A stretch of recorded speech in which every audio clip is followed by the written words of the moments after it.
অবসান হতে যাচ্ছে দীর্ঘ ১৭ বছরের নির্বাসিত জীবনে। ২৫ ডিসেম্বর দুপুরে স্ত্রী কন্যাকে নিয়ে দেশের মাটিতে পা রাখবেন বিএনপির ভারপ্রাপ্ত চেয়ারম্যান তারেক রহমান। তার ঐতিহাসিক স্বদেশ প্রত্যাবর্তন ঘিরে এবং তাকে বরণ করতে বিএনপিতে চলছে মহা কর্মযজ্ঞ।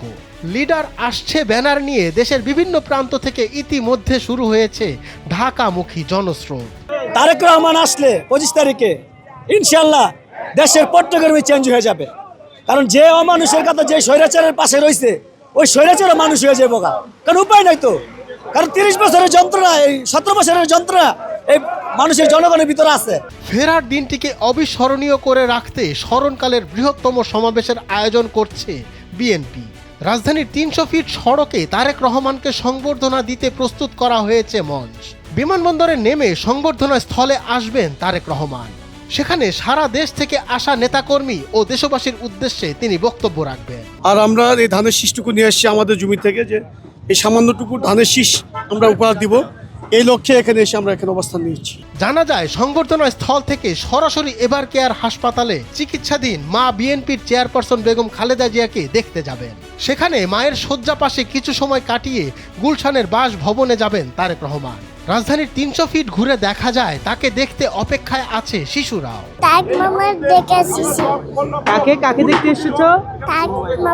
দেশের বিভিন্ন জেলা, উপজেলা ও ইউনিয়ন থেকে আসা দলের হাজারো নেতাকর্মী ঢাকায় অবস্থান করছেন। এমনকি বিদেশে অবস্থান করা নেতাকর্মীরা ঢাকায় আসছেন তারেক রহমানকে স্বাগত জানাতে।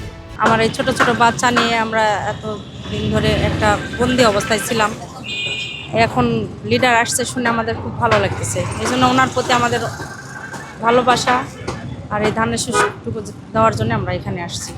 ছোট ছোট বাচ্চা নিয়ে আগে এখানে অবস্থান করছি, জায়গা না পাই। বিএনপির নেতারা বলছেন তারেক রহমানের দেশে ফেরা উপলক্ষে যে উদ্দীপনা ও প্রস্তুতি দেখা যাচ্ছে তাতে উপস্থিতির দিক দিয়ে অতীতের সব আয়োজনকে ছাড়িয়ে যাবে এই গণসংবর্ধনা। দেশের বর্তমান রাজনৈতিক পরিস্থিতিতে তার দেশে ফেরা খুবই তাৎপর্যপূর্ণ। সে কারণে দলীয় নেতাকর্মীদের পাশাপাশি সাধারণ মানুষও এই সংবর্ধনায় অংশ নেবেন বলে তারা আশা করছেন।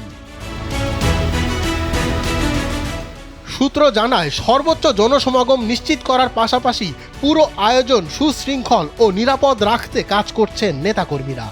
নিরাপত্তা নিশ্চিতে দলের পাশাপাশি সরকারের আইন শৃঙ্খলা বাহিনীর পক্ষ থেকেও নানা পদক্ষেপ নেওয়া হয়েছে।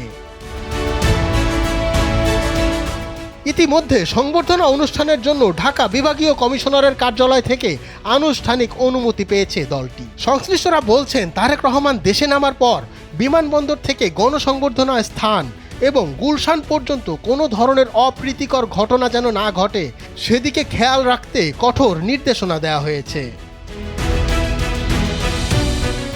বিএনপির পক্ষ থেকে বলা হচ্ছে দলের শীর্ষ নেতারা তারেক রহমানকে বিমানবন্দরে স্বাগত জানাবেন। এছাড়া ঘোষিত সম্ভাব্য প্রার্থী, অঙ্গ ও সহযোগী সংগঠনের নেতারা পুরো প্রক্রিয়ার সঙ্গে যুক্ত থেকে এদিনের কর্মসূচি সফল করবেন। ডেস্ক রিপোর্ট, সময়ের আলো।